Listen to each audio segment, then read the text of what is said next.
Mesdames, Messieurs, bienvenue au MAG de ce soir dans l'actualité. Révocation du coordonnateur des programmes DDS et du DIRCAB du vice-premier ministre en charge de la défense nationale.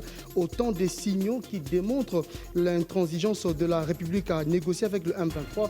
Kinshasa est donc devenu méfiant face à tous ses partenaires impliqués dans la résolution de la gestion de l'Est de la RDC.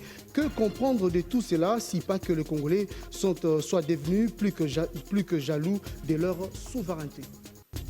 13 recommandations sont sorties du séminaire des gouvernements, ces assises de 3 jours qui ont permis à la Première ministre d'inculquer à son équipe gouvernementale sa ligne de conduite en rapport avec la vision du président de la République ont été saluées par l'opinion. L'opinion qui se rappelle aussi que ce n'est pas une première en RDC d'organiser ces genres de remises à niveau, d'où la question, ces séminaires étaient-ils une panacée pour enfin voir les désidératas de la population être pris en compte? Et aussi circuler sur les artères de Kinshasa devient de plus en plus un véritable calvaire. C'est dans un monde où les plus forts imposent sa loi que les taxis-motos, taxibus, véhicules à usagers privés, voire des officiels centrés, déchirent tout le monde est pressé. L'affaire a retenu l'attention du gouvernement pour l'élaboration d'un cadre pour réguler les cortèges des officiels. Voilà le sujet de ce MAG de ce soir. Et pour commenter l'actualité, le MAG du dimanche reçoit pour vous M. Corneille Moulumba, un des pionniers de l'UDPS. Bonsoir et merci de m'accueillir parmi vous aujourd'hui.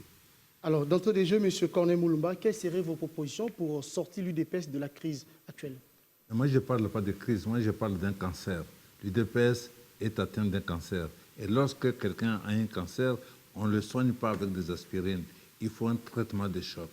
Et le traitement de choc que moi je propose, c'est qu'on en revienne aux valeurs de l'UDPS, qu'on fasse un congrès de refondation qui nous permettra de revoir, repenser notre parti, de nous remobiliser, de nous mettre d'accord sur l'essentiel et de lui doter d'un bureau politique qui a le niveau des enjeux d'aujourd'hui pour l'Afrique, pour le Congo et pour l'Afrique. D'une part, qu'on ait des organes délibérants, qu'on mette en place des bureaux d'études, bref, qu'on fonctionne comme un parti normal, qu'on sache mobiliser aux 4 coins du pays pour que nous puissions affronter les défis que se posent à notre pays aujourd'hui.